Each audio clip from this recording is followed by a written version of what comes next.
इस वक्त की बड़ी खबर दिल्ली के मंगोलपुरी से है, जहां बुलडोजर एक्शन हुआ है। दरगाह के ढांचे को गिराया गया। एनक्रोचमेंट के नाम पर ये बुलडोजर कार्रवाई की गई। मौके पर भारी पुलिस फोर्स की तैनाती की गई है। वहीं दिल्ली में दरगाह के ढांचे पर ये कार्रवाई एनक्रोचमेंट के नाम पर की गई है। वाज़ेह रहे कि एनक्रोचमेंट के नाम पर कई मजहबी मकामात को बुलडोज किया गया है और अब मंगोलपुरी से ये खबर सामने आई है। तस्वीरें भी सामने आ गई हैं, जहां दरगाह के ढांचे को एनक्रोचमेंट के नाम पर ढा दिया गया है।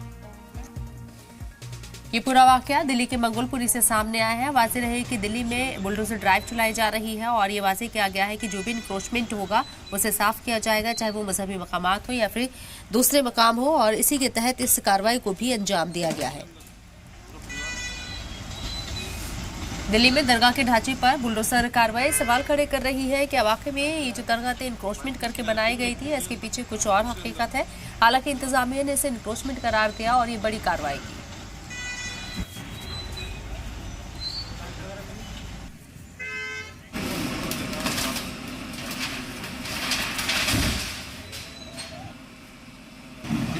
गढ़ी इलाके में मजार के ऊपर बुलडोजर एक्शन देखने को मिला है। एक पार्क में ये मजार बनी थी और जिसको लेकर के एक याचिका दाखिल की गई थी और उसके बाद उसे अवैध करार दिया गया था। और आज यहाँ पर एमसीडी और डीडीए के द्वारा यहाँ एक डिमोलिशन ड्राइव किया गया है, जिसमें कि पूरी तरीके से इस मज़ार को यहाँ से हटा दिया गया है और इसको ले करके, और यहाँ क्योंकि ये एक पार्क एरिया था और पार्क एरिया में ये पूरी तरीके से मज़ार को यहाँ पर खड़ी की गई थी। इसके बाद यहाँ पर बुलडोजर पहुँचा हुआ था और साथ ही साथ भारी मात्रा में यहाँ पर पुलिस प्रशासन भी यहाँ पर पहुँची थी और पुलिस प्रशासन यहाँ पर पूरी चारों तरफ से इसको नाकेबंदी किया था और उसके बाद यहाँ पर डिमोलिशन ड्राइव किया गया है। आप केयरटेकर इसके तो मज़ार के थे? जी बिल्कुल। कब ये मज़ार बनी थी? सर मज़ार तो बहुत साल पहले से है। मैं चौथी, जो हमारी ना 4 पीढ़ी यहाँ पे सेवा करती आई है, मैं चौथी पीढ़ी का बच्चा हूँ। हाँ जी। अच्छा, लेकिन ये कहा जा रहा है कि पार्क की ज़मीन में इस मज़ार को बनाया गया, इसी वजह से इसको ये जो सारी ज़मीन है ये पीरागढ़ी गाँव वालों के खेत होते थे, तो ग्राम सभा की ज़मीन है ये। जो उन्होंने दरगाह का जितना एरिया था ना उतना एरिया छोड़ा हुआ है, उससे डीडीए से कोई लेना देना नहीं। बाकी सारी जगह है वो डीडीए की है, ठीक है। अब डीडीए कहती है कि हमारी है, लेकिन हमें कोई नोटिस नहीं देती। वो हमसे आती है, बस कहती है जी ऐसे ऐसे बात है, और हमसे कोई। आज सुबह उन्होंने यही काम किया, सुबह 2 बजे आए और 4 बजे यहाँ पे बुलडोजर चला दिया बिना नोटिस दिए। यहाँ पे कह रहे हैं कि काफ़ी पुरानी ये मज़ार बनी थी, लेकिन ये पार्क के एरिया में बनी थी और जिसकी वजह से ही यहाँ पर इसे अवैध करार दिया गया था और उसके बाद अब इसके ऊपर एक्शन देखने को मिला है। राहुल मिश्रा, जी मीडिया, दिल्ली। सैयद मुबशिर हमारे नुमाइंदे हमारे साथ मौजूद है बात करने के लिए। मजीद अपडेट के लिए उनका रुख करते हैं। सैयद मुबशिर, पूरा मामला आपसे समझने की कोशिश करेंगे। दरगाह को इसलिए बुलडोज किया गया है क्योंकि इंक्रोचमेंट करके बनाई गई थी, वहां मौजूद लोगों का क्या कहना है?